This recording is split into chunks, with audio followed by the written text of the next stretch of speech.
तर बच्चू कडू यांच्या आंदोलनाला शेतकऱ्यांचा मोठा पाठिंबा मिळालाय। नागपुरात शेतकऱ्यांनी महामार्ग रोखून रस्त्यावर संसार मांडलाय। नागपूर हैदराबाद महामार्गावर ट्रॅक्टरच्या रांगा लागलेल्या आहेत। रात्रीपासून 17 तास उलटले तरीही शेतकरी रस्त्यावरून हटत नाहीयेत। सकाळपासून शेतकऱ्यांनी रस्त्यावर स्वयंपाक सुरू केलाय। जोपर्यंत आमचा सातबारा कोरा केला जाणार नाही तोपर्यंत मागे हटणार नसल्याचा निर्धार शेतकऱ्यांनी व्यक्त केलाय।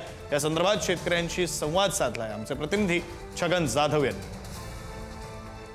शेतकऱ्यांची संपूर्ण कर्जमाफी व्हावी यासाठी बच्चू कडूंनी महाएल्गार मोर्चा काढलेला आहे। तो मोर्चा नागपूरमध्ये धडकलाय। गेल्या 16 तासापासून महामार्ग जाम करून शेतकऱ्यांनी संपूर्ण रस्ता रोखून धरलेला आहे आणि आपला संसार जो आहे तो रस्त्यावर मांडलेला आहे। मी या ठिकाणचे काही दृश्य दाखवतोय।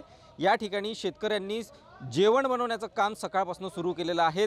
संपूर्ण जोपर्यंत आम्हाला कर्जमाफी होणार नाही, आमच्या मागण्या मान्य होणार नाही तोपर्यंत आम्ही रस्त्यावरून हटणार नाही असा इशारा जो आहे तो शेतकऱ्यांसह बच्चू कडूंनी दिलेला आहे। माझ्यासोबत काही शेतकरी आहेत, काय सांगाल? गेल्या 16 तासापासून तुम्ही रस्ता रोखून धरलेला आहे, काय मागण्या आहेत? आमची मागणी आहे कर्जमुक्ती। आमची मागणी आम्ही पिकवलेल्या मालाला भाव भेटला पाहिजे। तुम्ही सांगा मला, आम्ही आमचा मायबाप आम्ही दिवस रात्र कापूस पिकवून राहिलो, सोयाबीन पिकवून राहिलो, आम्ही पिकवलेला मालाला भाव भेटून नाही राहिला। कवडी मोल भावानं माल विकायला करून राहिला। आमचे लावलेले पैसे निघून नाही राहिले आणि या शासनाला शेतकऱ्याचीच लेणं पडली नाही आहे का? अरबपती करबपती मेट्रो ते ह्या सगळ्या गोष्टीचं पडलेली आहे।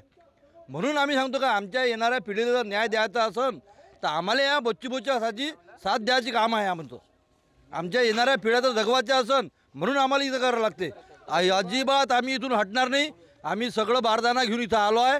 इथं किती दिवस राहायचं काम पडलं तर आम्ही इथून हटणार नाही।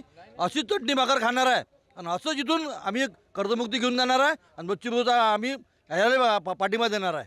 कालची रात्रच नाही, आम्ही 2 दिवसापासून घराच्या बाहेर निघालेलो आहे। इथं 2 दिवस आमची पूर्ण रात्र खराब झाली आहे। आता आम्ही पूर्ण जेवण बनवलं आहे। जोपर्यंत आमचा सातबारा कोरा होत नाही तोपर्यंत आम्ही इथून हटणार नाही। सातबारा कोरा झाला पाहिजे भाऊ। इथून हटणार नाही तुम्ही? नाही हटणार नाही। किती दिवस लागलेत चालेल? महिने लागला तरी जात नाही। छगन जाधव, पुढारी न्यूज, नागपूर।